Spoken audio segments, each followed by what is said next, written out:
Bismillahirrahmanirrahim. Assalamualaikum mas emas mbak. Semangat pagi, pagi, pagi, pagi. Semangat pagi, pagi, pagi, pagi. Alhamdulillah, berjumpa lagi dengan Ustazah. Hari ini kita akan belajar di tema 9 dengan muatan bahasa Indonesia. Oke, sebelum belajar, mari kita bersama-sama berdoa agar Allah Subhanahu wa Ta'ala memberikan keberkahan dan kemudahan kepada kita semua. Berdoa, mulai. Bismillahirrahmanirrahim. Alhamdulillah. Oke, sebelum belajar, kita mau tepuk semangat dulu supaya lebih semangat belajarnya ya. Tepuk semangat. Semangat. Oke, sudah semangat? Harus semangat ya. Nah, teman-teman, di dalam Al-Quran itu memuat cerita. Ada yang sudah pernah membaca terjemahan Al-Quran? Ya, pasti kalian sudah pernah mendengar cerita Nabi ya. Nah, cerita Nabi itu diambil dari Al-Quran, teman-teman. Dan kebanyakan di dalam Al-Quran itu adalah bentuknya cerita atau kisah. Ada kisah Nabi Adam, kisah Nabi Muhammad, kisah Nabi siapa? Yusuf. Ya, banyak ya teman-teman. Kenapa di dalam Al-Quran itu kebanyakan kisah? Agar kita bisa memperoleh pelajaran atau bisa mendapat amanat dari kisah-kisah tersebut. Nah, hari ini kita akan belajar tentang unsur intrinsik sebuah cerita, tepatnya cerita pendek. Yuk kita pelajari bersama. Apa itu cerpen? Ada yang tahu? Saya Us.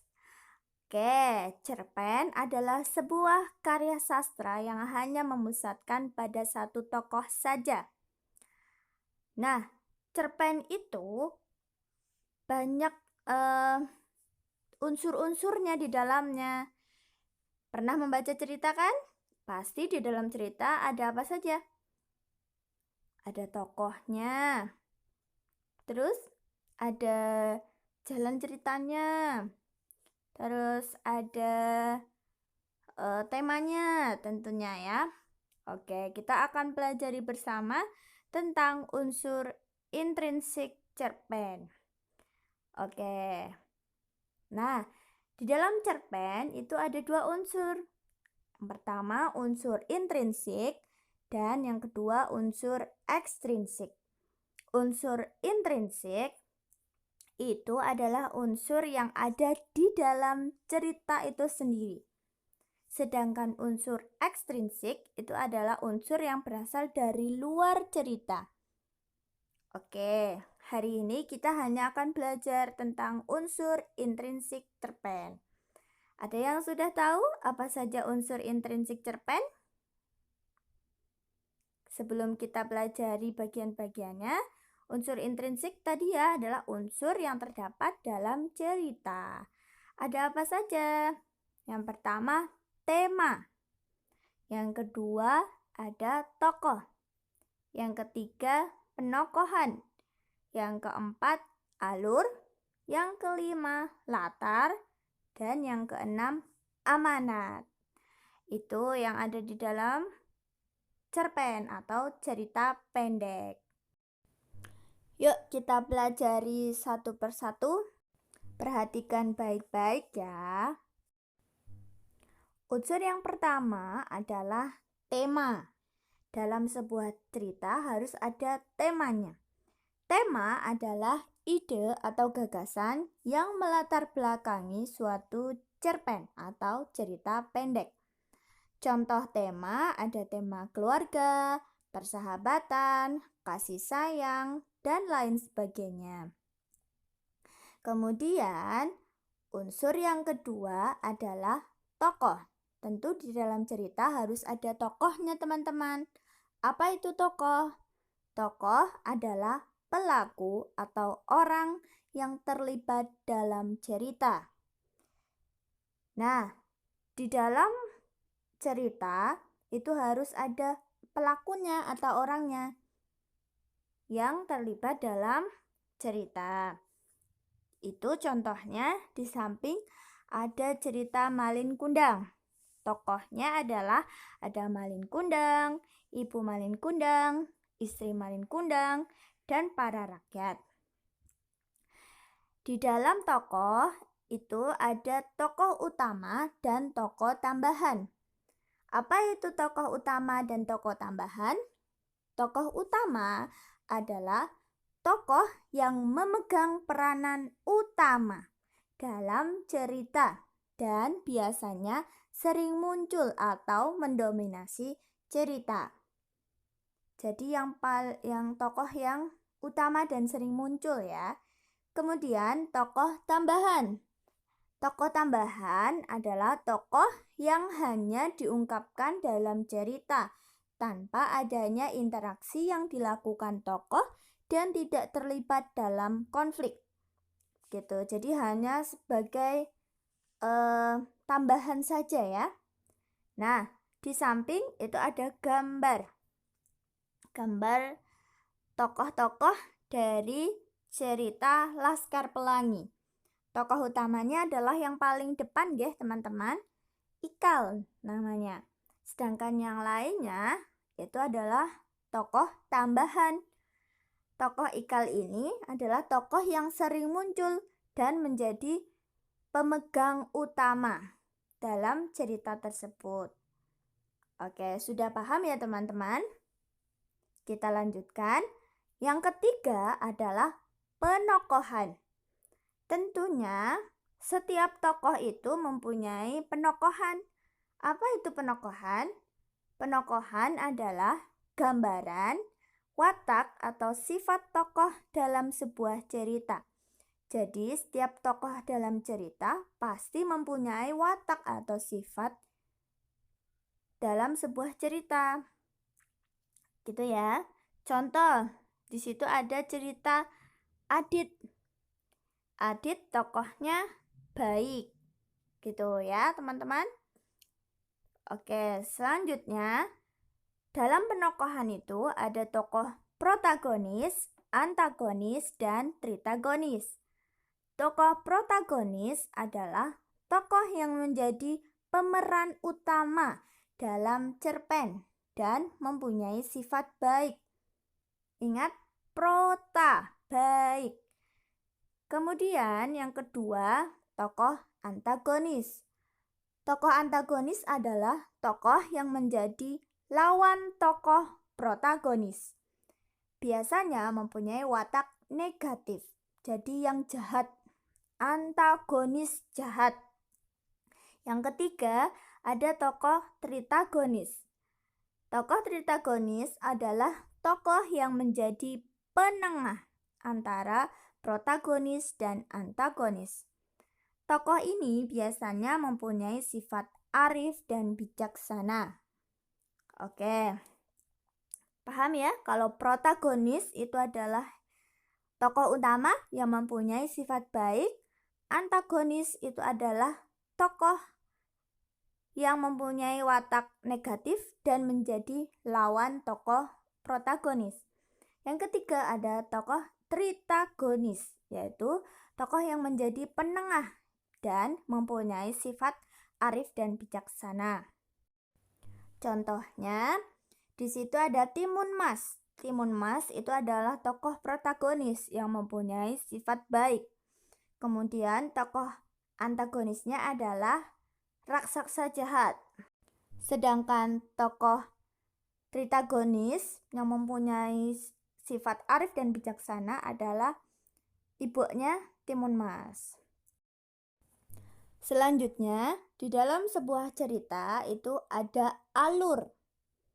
Alur adalah jalan cerita dalam cerpen yang disusun secara kronologis. Rangkaian cerita dari awal sampai akhir.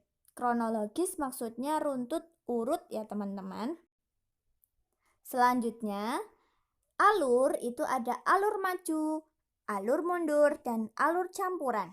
Alur maju adalah alur yang peristiwanya digambarkan secara kronologis, maju, dan runtut dari awal sampai akhir. Jadi alur maju itu maju terus ya, urutan ceritanya. Tidak ada flashback, tidak ada mengingat kembali masa lalu. Jadi runtut dari awal sampai akhir. Kemudian yang kedua ada alur mundur. Alur mundur adalah alur yang digambarkan dengan jalan cerita yang tidak urut. Peristiwanya biasanya menceritakan sebuah konflik terlebih dahulu dan kemudian menengok kembali kejadian yang menjadi sebab konflik itu terjadi. Alur mundur itu ada flashback ya teman-teman, mengingat kembali kejadian yang telah terjadi. Biasanya diawali dari sebuah konflik. Jadi pada awal cerita itu langsung menceritakan konflik atau masalah dalam cerita. Baru kemudian menengok kejadian ke belakang. Contoh misalnya, hari ini Riko dihukum oleh ustadzah. Kemudian dalam cerita tersebut dijelaskan mengapa Riko dihukum oleh ustadzah. Karena Riko terlambat. Kenapa Riko terlambat? Diceritakan, oh Riko tadi bangunnya kesiangan, jadinya terlambat datang ke sekolah. Akhirnya dihukum deh oleh ustadzah. Begitu ya teman-teman, itu contoh alur mundur. Sudah paham? Sedangkan yang terakhir itu ada alur campuran, yaitu gabungan antara alur maju dan alur mundur. Kemudian unsur intrinsik cerpen yang selanjutnya adalah latar. Latar atau setting. Ingat-ingat ya teman-teman, latar atau setting. Latar ini ada 3. Ada latar tempat, latar waktu, dan latar suasana. Latar tempat itu adalah latar terjadinya cerita. Bisa di rumah, di sekolah, di halaman, di lapangan, dan lain sebagainya. Yang kedua ada latar waktu. Waktu terjadinya peristiwa dalam cerita. Pagi hari, siang hari, sore hari, malam hari, dan lain sebagainya. Kemudian yang ketiga, latar suasana. Latar suasana ini adalah gambaran suasana yang terjadi dalam cerpen. Ada suasana sedih, bahagia, mengagumkan, tegang, dan lain sebagainya. Ini contohnya pada gambar. Latar tempatnya adalah di halaman rumah.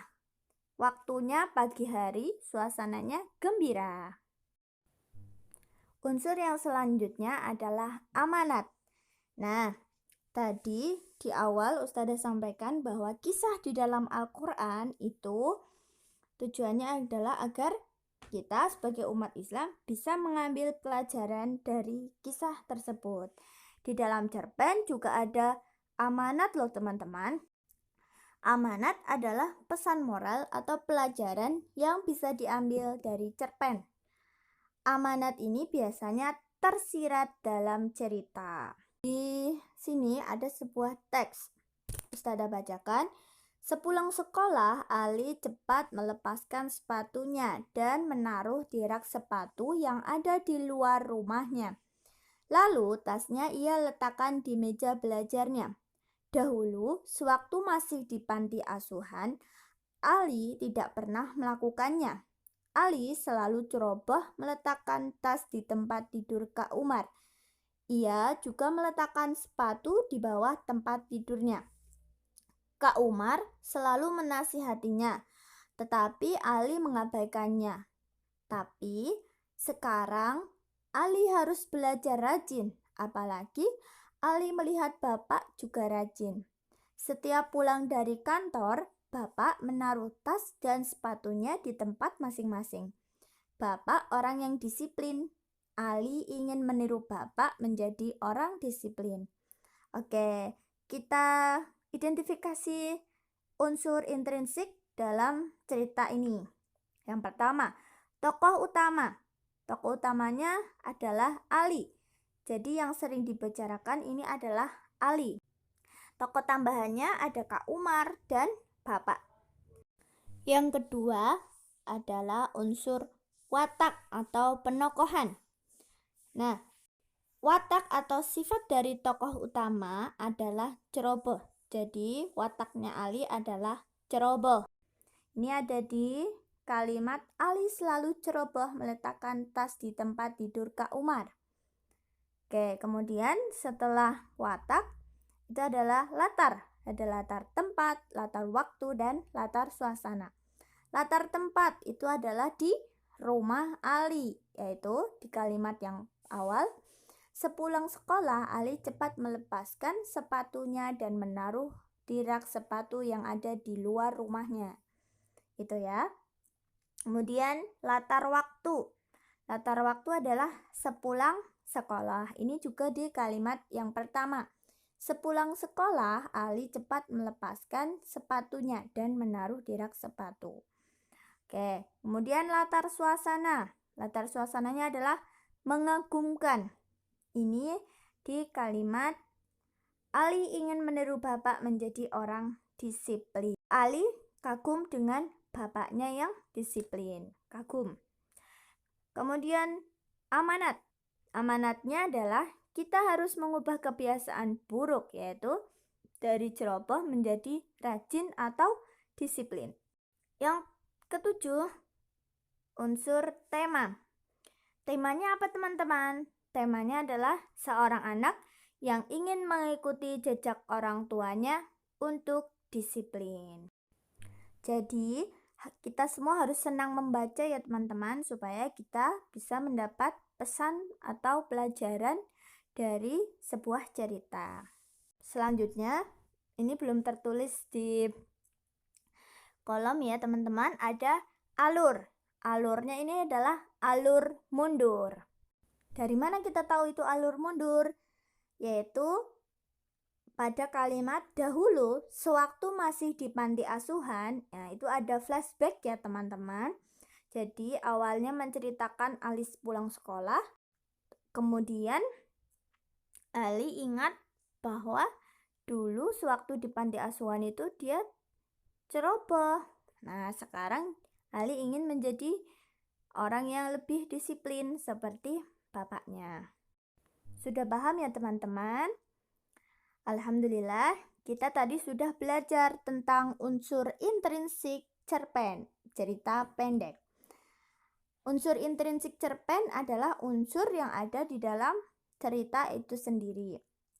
Unsur intrinsik terdiri dari tema, tokoh, penokohan, alur, latar, dan amanat. Nah, demikian. Semoga teman-teman bisa paham dengan materi yang Ustazah sampaikan, dan semoga bermanfaat suatu saat nanti ketika kalian hendak membuat sebuah cerpen. Kita akhiri dengan membaca hamdalah. Alhamdulillahirrabbilalamin. Wassalamualaikum warahmatullahi wabarakatuh.